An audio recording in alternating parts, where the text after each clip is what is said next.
Private hospital और private ambulance की मिली भगत से चल रहे गोरख धंधे को लेकर आज बीजेपी के पार्षद आनंद वर्धन सिंह ने मुख्य चिकित्सा अधिकारी और प्रमुख चिकित्सा अधिकारी से मुलाकात की।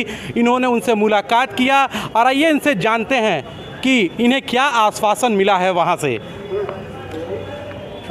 सबसे पहले तो मुख्य चिकित्सा अधिकारी महोदय ने यह कहते हुए विषय से किनारा करने का प्रयास किया कि यह हमारा अधिकार क्षेत्र नहीं है और इसमें हम कुछ नहीं कर सकते हैं। और उसके बाद जब उनसे ये पूछा गया कि आप ऑन रिकॉर्ड कह रहे हैं, तो उन्होंने कहा कि आप हमको दे दीजिए, लेकिन इसके लिए आप एसआईसी साहब से मिल लीजिए। उनके तरफ से किसी तरह का कोई आश्वासन नहीं मिला है और इस पूरी मिली भगत में कहीं ना कहीं से उनका भी संरक्षण लोगों को प्रतीत हो रहा है। एसआईसी साहब को भी ज्ञापन दिया गया है। एसआईसी साहब की तरफ से पूरा आश्वासन मिला है कि हाँ, इस विषय की जांच कराई जाएगी और दोषियों के ऊपर कार्रवाई कराई जाएगी। आनंद जी, इसके पहले भी क्या आपने किसी अधिकारियों से इसकी सूचना दी कि इस तरह का ये गोरख धंधा जिला अस्पताल से चल रहा है? इसकी सूचना कभी किसी अधिकारियों को आपने पहले भी दी थी?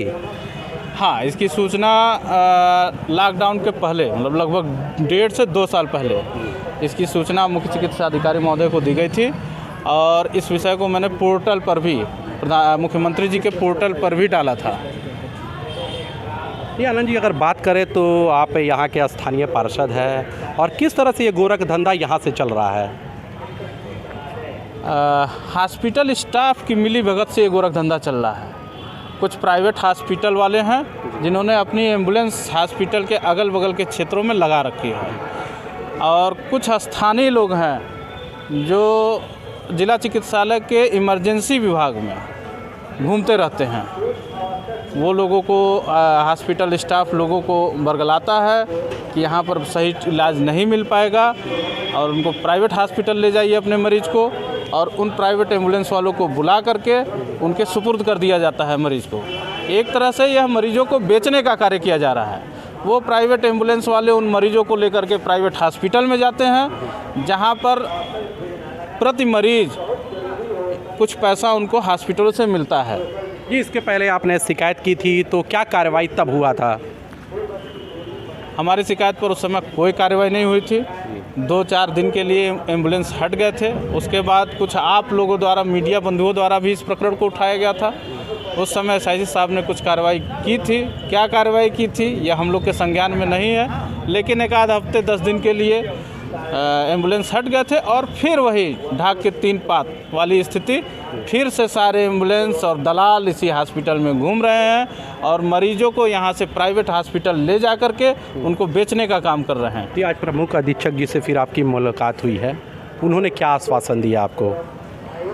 उन्होंने आश्वासन दिया है कि हम अपने लोगों को हॉस्पिटल पर लगा रहे हैं और देख रहे हैं कि कौन से दलाल की तरह के लोग हैं, कौन से दलाल हैं जो यहाँ बार बार हॉस्पिटल में आते हैं, और उनको यहाँ से हटाने का काम किया जाएगा। इस संबंध में मुझे बहुत पहले एक बार संज्ञान में लाया गया था। उस समय कार्रवाई चुपचाप हुई थी, लोगों को पता चल गया था और उसका असर था कि पिछले 4-5 महीने में एकदम बंद रहा। मेरे संज्ञान में ये बात पार्षद जी द्वारा लाई गई है। थोड़ी थोड़ी उड़ती हुई हवा आपके आने के पहले भी मुझे कल मिली है।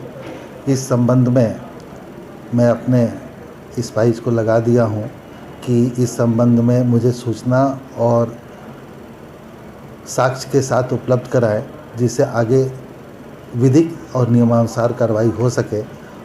और जैसा आपका कहना है कि इसमें कुछ स्टाफ या कुछ यहाँ के कर्मचारी भी इसमें इन्वॉल्व हैं, यदि ऐसा पाया जाता है तो कठोर से कठोर उनके विरुद्ध कार्रवाई होगी और इस सिस्टम को अवश्य रोका जाएगा, फिर से रोका जाएगा। और अगर किसी व्यक्ति की, हॉस्पिटल स्टाफ की इसमें संलिप्तता पाई जाएगी तो उसके खिलाफ कठोर कार्रवाई की जाएगी। इसका आश्वासन एसआईसी महोदय ने हमको दिया है।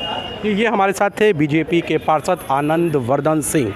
इनका कहना है कि जो जिला अस्पताल के पास से एम्बुलेंस और प्राइवेट हॉस्पिटलों का जो गोरख धंधा चल रहा है, इसके पहले भी इन्होंने शिकायत की तो कहीं ना कहीं अगर बीजेपी का एक नेता की बात जब यहाँ के स्वास्थ्य अधिकारी नहीं सुन रहे हैं तो आम जनता की बात कहाँ सुनेंगे। एनबी न्यूज़ के लिए संजय कुमार, गोरखपुर।